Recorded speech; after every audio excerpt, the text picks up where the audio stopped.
उत्तर प्रदेश के अलीगढ़ में थाना सासनी गेट क्षेत्र में पिछले 15 दिनों से पेयजल की सप्लाई पूरे तरीके से ठप है और जिसके चलते स्थानीय नागरिकों को घरेलू कार्य करने के लिए पानी उपलब्ध होना तो दूर की बात है, नागरिक पीने के पानी के लिए भी मोहताज हो गए हैं। आपको बताते चले कि इसको लेकर नलकूप विभाग के नीचे स्तर से लेकर उच्च अधिकारियों से इसकी शिकायत की गई है, लेकिन अधिकारियों ने इस पर कोई भी ध्यान नहीं दिया है। आपको बताते चले कि लोग इतने मजबूर हो गए हैं कि स्थानीय नागरिकों को जाम लगाकर प्रदर्शन करना पड़ा और साथ ही साथ तमाम जो नागरिक हैं, स्थानीय नागरिक, उनका यही कहना है कि हमारी यही मांग है कि जल्द से जल्द पेयजल की सप्लाई को दुरुस्त किया जाए।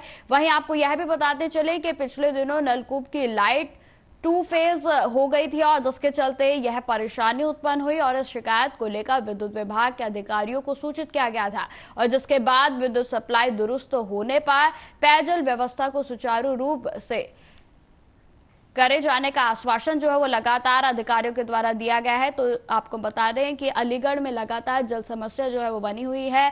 लोगों को पेयजल के लिए भी तमाम जो परेशानियां हैं उनका सामना करना पड़ रहा है और जिसके चलते अलीगढ़ में स्थानीय लोगों के द्वारा विरोध प्रदर्शन किया गया और उनके भीतर आक्रोश व्याप्त है। 5-6 दिन हो गए पानी नहीं आ रहा है। पहले एक टाइम देते थे, अब वो भी खत्म कर दिया इन्होंने। बताओ कहाँ जाएं? पानी के लिए तरस रहे हैं, क्या कहते हैं, बूंद बूंद के लिए, खाने के लिए नहीं है। बच्चे कहते हैं पानी के लिए तरस रहे हैं, हम तरस रहे हैं, ना कपड़े लत्तों के लिए, ना नहानो धोने के लिए। क्या कहते हैं, कहाँ जाएं? बाल्टी ले लेकर या किसी के घर जाएं? बताओ, अब किसी के घर समर लग रही है तो कितना पानी भर देगा वो? नगर निगम के अधिकारी ये तो यही जाने क्या कह रहे हैं। क्या कहते हैं, हम तो जाते नहीं है, हम तो यहाँ धंधा लगा के बैठे। पानी दो, कैसे भी दो पानी, कहीं से भी दो, कहीं से भी पानी की व्यवस्था करो, पानी दो। लेकिन क्या कहते हैं, कहाँ जाए बताओ? किसी के घर में ये है कि न्यू गोपालपुरी सासनी गेट क्षेत्र अलीगढ़ में बीते 15 दिन से समस्या पानी के लेकर आ रही थी, जो ये सुनने को तैयार नहीं थे नगर निगम के अधिकारी। इन लोगों को जब आज पब्लिक जनता के द्वारा रोडों को जाम किया गया, जनता पब्लिक रोड पे आई, उसके बाद इन्होंने सुना है। अभी भी इन्होंने 24 घंटे का आश्वासन दिया है। प्राइवेट कॉन्ट्रैक्टर है स्काई टावर वाले, उनको ये पानी जो है यहाँ की जो आपूर्ति होनी चाहिए वो उनको कनेक्शन दे देते हैं। अब इन्होंने फिलहाल जो है तत्काल इन्होंने एक ट्यूबवेल चालू करा के ये कनेक्ट लाइन में पानी दे दिया है और 24 घंटे के अंदर ये उस लाइन जाम लगा हुआ है। ऐसा एक्चुअल में क्या है, एक स्काई टावर पे ट्यूबवेल है और 2 फेज लाइट हो गए थे, उसके कारण सप्लाई लोगों को नहीं मिल पाई है। ऑपरेटर ने रात में कंप्लेंट दर्ज करा दी थी हाइडल विभाग को, उन्होंने रात में आके ठीक नहीं किया। मैंने सुबह आके एडीओ साहब से बात करके उसको ठीक करवा दिया, ट्यूबवेल चालू करवा दिया गया। समस्या का समाधान हो चुका सर? हाँ, अभी समस्या का जो ट्यूबवेल खराब था वो समाधान। इस खबर पर अधिक जानकारी के साथ अलीगढ़ से संवाददाता सैजी सिद्दीकी हमारे साथ जुड़ गए हैं। सैजी, क्या है पूरा मामला? पहले आप विस्तार से बताएं कि आखिर कितने दिनों से जो ये नागरिक है वो बेहद ही परेशान है। जी बता दो, मैं ये पूरा मामला जो है थाना सासनी गेट का है, जहाँ पर 15 दिनों से पीने का पानी नहीं था। इसको लेकर वहाँ के जो निवासी है उन्होंने सासनी गेट चौराहे को जाम कर दिया। तो कहीं ना कहीं नगर निगम की बड़ी लापरवाही आए दिन सामने मिलती है देखने को कि कहीं किसी एरिया में पानी नहीं है, कहीं किसी। नगर निगम दावे तो बहुत करता है लेकिन जमीनी पटल पर उसको उतार नहीं पाता है, जिसका सीधा सीधा आक्रोश आज जनता के द्वारा दिखा गया। उन्होंने जाम लगा दिया और जैसे ही जाम लगाया उससे कुछ घंटे बाद ही उस समस्या का समाधान भी नगर निगम के द्वारा करा दिया गया। यही समाधान पहले करा दिया जाता तो जनता के द्वारा जाम नहीं लगाया जाता। तो क्या किसी तरीके का आश्वासन अभी तक किसी अधिकारी के द्वारा नागरिकों को दिया गया है जिससे कि उन्हें किसी तरीके का संतोष हो? जी, आश्वासन क्या, उस समस्या का समाधान मौके पर नगर निगम अधिकारी पहुंचे और जो जेई है नल विभाग के वो वहाँ पर पहुंचे, उन्होंने उस समस्या का तुरंत समाधान करा दिया है और वहाँ से जाम भी खुलवा दिया गया। तो सामने ये बात आती है, यही ये कार्य है जो पहले कर दिया जाता तो ना ही तो रास्ता बाधित होता और ना ही जनता आक्रोशित होती, नहीं जनता वहाँ पर रोड पर बैठती। लेकिन उसको जब जनता रोड पर बैठी उसके बाद समस्या का समाधान कराया गया, नलकूप चालू कराया गया। यही काम पहले करा दिया जाता तो जनता रोड पर नहीं आती। बिल्कुल सर जी, मैं जानना चाहूंगी कि अलीगढ़ की ऐसी कौन कौन सी जगह हैं जहां पर लोगों को पेयजल भी जो है वो पर्याप्त मात्रा में नहीं मिल पा रहा है? जी, ज्यादातर तो सब जगह मिल पा रहा है लेकिन वो ही दिक्कत आ जाती है, जैसे ट्यूबवेल खराब हो गया या लाइट विद्युत विभाग की तरफ से कोई दिक्कत आ गई तो जो सरकारी विभाग है वो उनके उनके कान पे छू नहीं रही, जब तक ये जनता रोड पर नहीं आती है। रोड पर आती है जब वो जागते हैं, जब उसको सही कराते हैं, अन्यथा 10-10 दिन 5-5 दिन हो जाते हैं। जनता को कोई चीज टूल खराब हो गया है या लापरवाही से ट्रांसफार्मर खराब हो गया, टूल नहीं चल पा रहा, इसकी वजह से दिक्कत आती है। अगर ये दिक्कत वो जैसी वहाँ की जनता उसको शिकायत करती है, तुरंत उसको समाधान करा दे तो जनता को रोड पर नहीं आना पड़ेगा। जी सर जी, क्या फिलहाल अभी किसी तरीके की व्यवस्था जो है वो की गई है? क्योंकि जिस तरीके से आप बता रहे हैं कि पिछले 15 दिनों से जो लोग हैं वो पेयजल के लिए भी मोहताज हो चुके हैं। सर जी मैं बता दूं, व्यवस्था जैसे ही जनता ने जाम लगाया था, जाम लगाने के बाद मौके पर पुलिस फोर्स पहुंच गया। पुलिस फोर्स ने नगर निगम अधिकारी को अवगत कराया, नगर निगम के अधिकारी लगे। उससे कुछ घंटे बाद ही नगर निगम द्वारा पानी की व्यवस्था चालू करा दी गई। जब चालू हो गई तो जनता से कहना था ये कार्य जो पहले कर दिया जाता, जैसे हमने शिकायत की थी 10 दिन 15 दिन से पानी नहीं है हमारे पास, तो हम रोड पर नहीं आते। इसकी वजह है कि जनता का समाधान हो चुका है, जनता अपने घर चली गई है। ठीक है सर जी, तमाम जानकारी के लिए आपका बहुत बहुत धन्यवाद।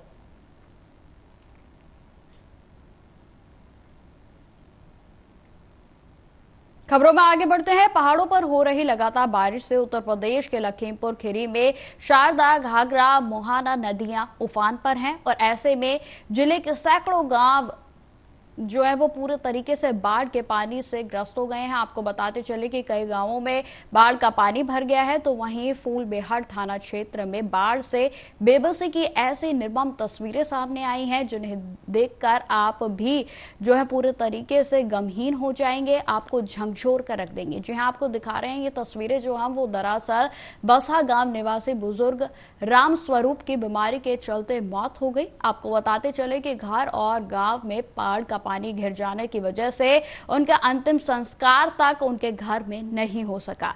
आपको बता दें कि संस्कार करने के लिए जो परिजन है उनके द्वारा, रिश्तेदारों के द्वारा 2 नावों की व्यवस्था की गई। एक नाव पर चारपाई रखी गई और जिसके बाद चारपाई पर शव को रखा जाता है, वहीं दूसरी नाव पर लकड़ियां व अन्य सामग्रियों को लादा जाता है। जिसके बाद परिजन करीब 3 किलोमीटर बाढ़ का पानी पार कर तटबंध पहुंचे और जहां पर मृतक का अंतिम संस्कार किया गया। ऐसे में बाढ़ पीड़ितों तक किसी भी तरीके की जो मदद है उसे पहुंचाने के दावे कहीं ना कहीं पूरे तरीके से इस बात पर सवाल खड़े कर रहा है। इस खबर पर अधिक जानकारी के साथ लखीमपुर खीरी से संवाददाता हिमांशु हमारे साथ जुड़ गए हैं। तो हिमांशु, बेहद ही निर्मम जो तस्वीरें हैं वो बाढ़ के पानी के बीच देखने को मिली हैं, क्या कुछ मामला है, बताएं। ये आपको बता दें, लखीमपुर खीरी थाना फूलबेहड़ इलाके में बाढ़ के पानी से काफी गांव जगमन है, जिससे एक राम स्वरूप जो है उनकी काफी लंबी बीमारी के चलते उनकी मृत्यु हो गई थी। उसके बाद उनको नाव का सहारा लेना पड़ा, 3 किलोमीटर तक उनको नाव का सफर तय करना पड़ा। उसके बाद वहां अंतिम संस्कार किया गया। हालांकि प्रशासन का ये कहना है जहाँ पे गांव में पानी भरा, 2 से 3 फीट पानी भरा हुआ है, इसी वजह से नाव का उनको सहारा लेना पड़ा। वो काफी लंबे समय से वो बीमार चल रहे थे, बीमारी के चलते उनकी मृत्यु हुई है जी। और वही आपको बता दें, लगातार बनबसा बैराज से पानी छोड़ा गया है। पलिया और गोला और धौरारा कई तहसीलें बाढ़ से प्रभावित हैं। लगभग सैकड़ों गांव बाढ़ की चपेट में आए हुए हैं, लेकिन प्रशासन हर संभव लोगों को मदद पहुंचा रहा है। लेकिन बात लखीमपुर खीरी थाना फूलबेहड़ इलाके की करें तो वहां भी 2 से 3 फुट पानी है। तभी नाव का सहारा लेकर उनको अंतिम संस्कार के लिए पहुंचाया गया था जी। हिमांशु जी, अगर छोटा सा आकलन किया जाए तो आके कितने लखीमपुर खीरी के ऐसे गांव हैं और ऐसे घर हैं जो इस बाढ़ प्रभावित जल से बेहद ही परेशान है? लखीमपुर खीरी यानी कि पलिया और गोला तहसील, धौरारा तहसील इलाके में लगभग कई गांव बाढ़ की चपेट में है। लगभग सैकड़ों गांव हैं, गांवों में पानी बाढ़ का भर चुका है। लेकिन प्रशासन का कहना है बाढ़ प्रभावित इलाकों में हर संभव मदद पहुंचाई जा रही है जी। लेकिन हिमांशु जी, जिस तरीके की तस्वीरें सामने आ रही है उसे देखकर तो बिल्कुल भी नहीं लगता कि प्रशासन की ओर से किसी तरीके की जो मदद है वो मुहैया इन लोगों को करवाई जा रही है। हिमांशु जी, जी, प्रशासन का कहना है कि प्रशासन हर संभव बाढ़ प्रभावित इलाकों का यानी निरीक्षण कर रहा है और बाढ़ प्रभावित लोगों को हर संभव मदद दी जा रही है, लेकिन वहाँ 2 से 3 फुट पानी होने के कारण उन लोगों को नाव का सहारा लेना पड़ा था। हिमांशु जी, आखिरी सवाल, जिस तरीके की तस्वीरें सामने आ रही हैं, तो क्या इसको लेकर किसी तरीके के सुरक्षा के इंतजाम जो है वो प्रशासन की ओर से इन इलाकों में किए गए हैं? जी, आपको बता दें, जहाँ भी बाढ़ प्रभावित इलाके हैं वहाँ पे लेखपाल तो भी वहाँ पे मौके पे कर्मचारी हैं, लेकिन प्रशासन ने भी वहाँ पे कर्मचारी अपने मुस्तैद करा दिए हैं। जब हालांकि बाढ़ प्रभावित इलाकों में ऐसी कोई घटना ना हो पाए, प्रशासन उसके लिए सतर्क है और हर संभव बाढ़ पीड़ितों को मदद पहुंचाने के लिए प्रयास कर रहा है। जी ठीक है हिमांशु जी, तमाम जानकारी के लिए आपका बहुत बहुत धन्यवाद। खबरों में आगे बढ़ते हैं। दिल्ली के मुख्यमंत्री अरविंद केजरीवाल के द्वारा अगले 2 दिनों में पद से इस्तीफा देने की घोषणा की गई थी और जिस पर उत्तर प्रदेश की सरकार में मंत्री संजय कुमार निषाद ने कहा कि उन्हें बहुत पहले इस्तीफा दे देना चाहिए था, क्योंकि मुख्यमंत्री या फिर प्रधानमंत्री जनता के अभिभावक के रूप में होते हैं। अगर अभिभावक के ऊपर ऐसे आरोप लग जाए तो इस्तीफा दे देना चाहिए। उन्हें बहुत पहले दे देना चाहिए, क्योंकि जब कोई भी जनप्रतिनिधि जो मुखिया होता है, अगर उसके ऊपर कोई आरोप लग जाता है, आरोप जो है प्रत्यारोपित हो जाता है, कुछ एविडेंस, जनता के पैसे, जनता के अभिभावक, मुख्यमंत्री प्रधानमंत्री के अभिभावक के रूप में होते हैं और अभिभावक के ऊपर ही अगर इस तरह का है तो उन्हें इस्तीफा पहले दे देना चाहिए। बाद में जांच होता, फिर अपने हिसाब से होता। बहुत देर कर दिया उन्होंने। आज अभिभावक मोदी जी योगी हैं, जिसके ऊपर कोई उंगली नहीं उठा सकता। उन्हें उत्तर प्रदेश के रायबरेली में संदिग्ध परिस्थितियों में युवक की दर्दनाक मौत हो गई। मामला सलोन कोतवाली क्षेत्र के अंतर्गत कालू तिवारी के पूर्वा मजरे उमरी गांव का बताया जा रहा है और जहां पर नरसिंह पुत्र राम लखन उम्र तकरीबन 45 वर्ष की संदिग्ध परिस्थितियों में दर्दनाक मौत हो गई। वहीं आपको बताते चले कि परिजनों की माने तो मृतक खाना खाने के बाद अपने कमरे में सोने के लिए चला गया था और सुबह जब पत्नी ने जाकर देखा तो वह चारपाई पर मृत मिला। वहीं आपको यह भी बताते चले कि मृतक नरसिंह ने 2 शादियां की हुई थी और दोनों पत्नियां एक ही घर में उसके साथ रहती थी। ग्रामीणों की सूचना पर पहुंची पुलिस ने शव को कब्जे में लेकर पोस्टमार्टम की प्रक्रिया के लिए आगे भेजकर विधिक कार्रवाई शुरू कर दी है।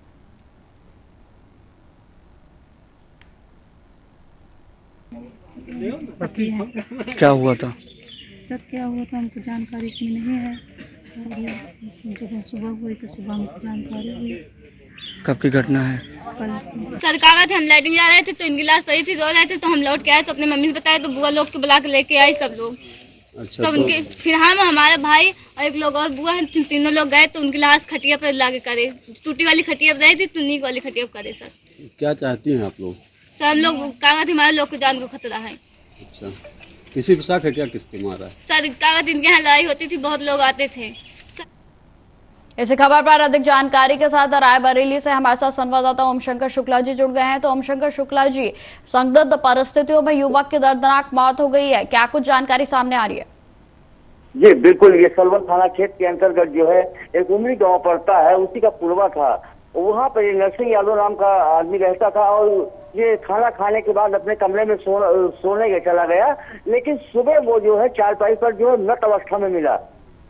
उसके बाद जो अफवाहों का बाजार गर्म हो चुका, क्योंकि इस युवक ने 2 शादियां कर ली थी और दोनों पत्नी एक साथ एक ही घर में रहती थी।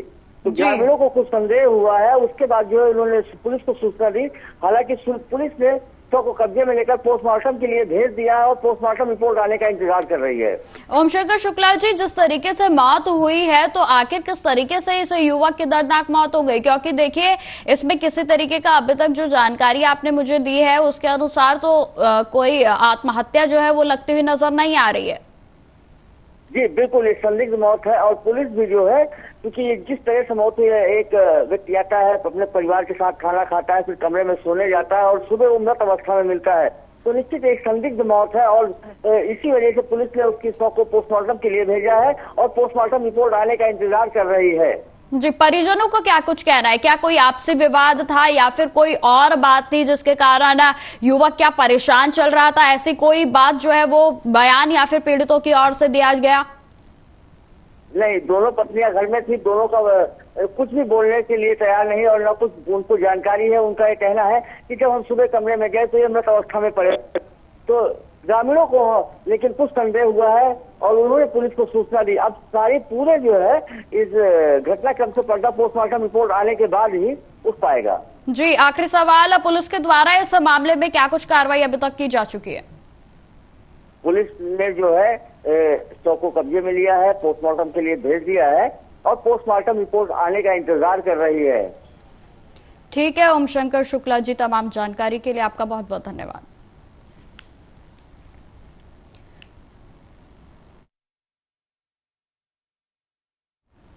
तो उत्तर प्रदेश के रायबरेली से एक खबर हम आपको बता रहे हैं जो कि बेहद ही स्तब्ध करने वाली है, क्योंकि इस मामले में आपको बताते चले कि संदिग्ध परिस्थितियों में एक युवक की दर्दनाक मौत हो गई है। हालांकि अभी तक इस बात की पुष्टि नहीं हो पाई है आखिर किन कारणों के चलते इस युवक की मौत हुई, और यह भी एक जो है जांच का विषय है कि आखिर जो युवक की मौत हुई है वो किस कारण हुई है, क्योंकि परिवार वालों का साफ तौर पर यही कहना है कि जो युवक है वो रात के समय भोजन कर अपने कमरे की ओर गया था और जिसके बाद सुबह वह मृत अवस्था में पाया गया। अब इस कड़ी को सुलझाने के लिए पुलिस की ओर से लगातार जो है मामले की सघन जांच की जा रही है, क्योंकि इसमें पोस्टमार्टम की रिपोर्ट आने के बाद ही इस बात का खुलासा हो पाएगा कि आखिर जिस तरीके से संदिग्ध परिस्थितियों में युवक की दर्दनाक मौत हुई है आखिर किन कारणों के चलते या फिर किस तरीके से उसकी मौत हुई है। वहीं आपको बताते चले कि जो युवक मृतक है उसकी 2 शादियां हुई थी और दोनों जो पत्नियां हैं वो एक ही घर में रहती थी, और फिलहाल जो है वो पीड़ित परिवार की ओर से इस तरीके का भी कोई बयान सामने नहीं आया है कि आपसी कलह था।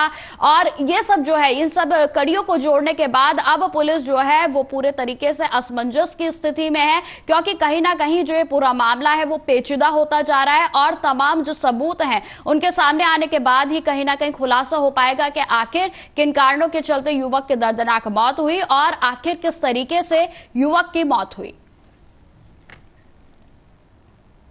खबरों में आगे बढ़ते हैं। उत्तर प्रदेश के वाराणसी का एक वीडियो सोशल मीडिया पर तेजी से वायरल हो रहा है, जिसमें एक महिला और उसके परिजन एक व्यक्ति को पीटते हुए दिखाई दे रहे हैं। बताया जा रहा है कि फेसबुक पर अभद्र कमेंट करने के बाद महिला शख्स के घर पहुंच गई थी, और विस्तार में आपको इस मामले के बारे में बताते हैं। दरअसल आपको बताते चले कि सोशल मीडिया पर तेजी से एक वीडियो वायरल हो रहा था और जिसमें महिला अपने परिजनों के साथ व्यक्ति की पिटाई करते हुए देखी जा रही है, जो कि आप साफ तौर पर इन तस्वीरों में देख सकते हैं। ये वीडियो उत्तर प्रदेश के वाराणसी का बताया जा रहा है और जिसमें कांग्रेस नेत्री रोशनी कुशल जायसवाल अपने समर्थकों के साथ आरएसएस के कार्यकर्ता राजेश सिंह के घर के बाहर उनकी पिटाई करती हुई दिख रही है। बताया जा रहा है कि फेसबुक पर एक अभद्र कमेंट किया गया था और जिसके बाद यह पूरा विवाद जो है वो बिखर गया और उसके बाद नेत्री आरएसएस कार्यकर्ता के घर पर पहुंच गई, जिसमें कि आप साफ तौर पर देख सकते हैं कि आरएसएस के कार्यकर्ता की जो है जमकर धुनाई की जा रही है। और वहीं राजेश सिंह को घर के बाहर ये लोग जो है वो खींचकर लाए और जिसके बाद उसकी पिटाई शुरू कर दी गई। इस दौरान जो पति की पत्नी है उसके द्वारा हाथापाई में उसको बीच बचाव भी किया गया और जिसके कारण जो आरएसएस कार्यकर्ता है उसकी पत्नी जख्मी भी हो गई। पिछले 4 साल से सैफरॉन राजेश सिंह नाम का व्यक्ति मेरे नाम को बदनाम करने के लिए अभद्र टिप्पणियां कर रहा था अपने फेसबुक पेज पे, जिसपे उसके 5000 फ्रेंड्स हैं। लगातार शॉर्ट फॉर्म में रोपूजा लिख के मेरे बारे में, मेरे पति के बारे में, मेरे पिताजी के बारे में, मेरे घर वालों के बारे में अभद्र टिप्पणियां कर रहा था। लेकिन पिछले 2 दिन पहले उसने मेरा नाम पूरा लिख के रोशनी कुशल जायसवाल को प्रेग्नेंट करना पड़ेगा, उसके साथ बलात्कार करना पड़ेगा, तब जाके उसका मुंह बंद होगा। मेरा मुंह बंद करने के लिए उसने मुझे प्रेग्नेंट करने की धमकी दी, जिसके खिलाफ मैंने डीएम और कमिश्नर सर के खिलाफ इसके ऑफिस में एप्लीकेशन लिखा और आज अपने बहनों के साथ, अपनी चाची मामी के साथ, अपने भाइयों के साथ उसके घर पे पहुंच के उसकी माँ, उसकी बेटी जो कि 16 साल की बेटी है, उसको बताने पहुंची कि उसका बाप, उसका पति किस तरह से दूसरी महिलाओं के साथ बलात्कार करने की धमकी दे रहा है। मैं अकेले घर से बाहर निकलती हूँ अपने बेटे को स्कूल छोड़ने के लिए, उसे ट्यूशन छोड़ने के लिए। मुझे अकेला पाकर वो कभी भी मेरा बलात्कार कर सकता है। मेरा बलात्कार होने के बाद, जैसे आरजीकर मेडिकल कॉलेज की महिला के साथ बलात्कार होने के बाद लोग उसके सपोर्ट में मोमबत्ती लेकर बाहर निकल रहे थे सपोर्ट के लिए, मैं नहीं चाहती कि मेरा बलात्कार या किसी भी महिला या किसी भी बेटी का बलात्कार होने के बाद लोग फिर से आरजीकर मेडिकल कॉलेज की तरह, निर्भया कांड की तरह मोमबत्ती लेके निकलें। अगर बलात्कारी ऐसा है, सैफरॉन राजेश सिंह जैसा है, और उसका घर मुझे पता है, जो मेरे ही शहर बाबा विश्वनाथ की नगरी काशी में रहता है, तो मुझे उसके घर पे जाके उसकी बीवी, उसकी बेटी, उसकी माँ को जरूर बताना चाहिए कि वो क्या है। तो मैं उसके घर गई और उसके घर पे उसकी माँ, बहन, बेटी को जब मैं बताने लगी तो उन लोगों ने अपने घर के बाहर कुर्सियाँ फेंकी, हम लोगों के साथ हाथापाई करने की कोशिश की, जिसके खिलाफ अभी हम लोग थाना लालपुर पांडेपुर पे आके मुकदमा दर्ज करवा रहे हैं। पिछले तो फिलहाल इस बुलेटिन में इतना ही। देश दुनिया की तमाम खबरों की जानकारी के लिए बने रहे हमारे साथ। नमस्कार।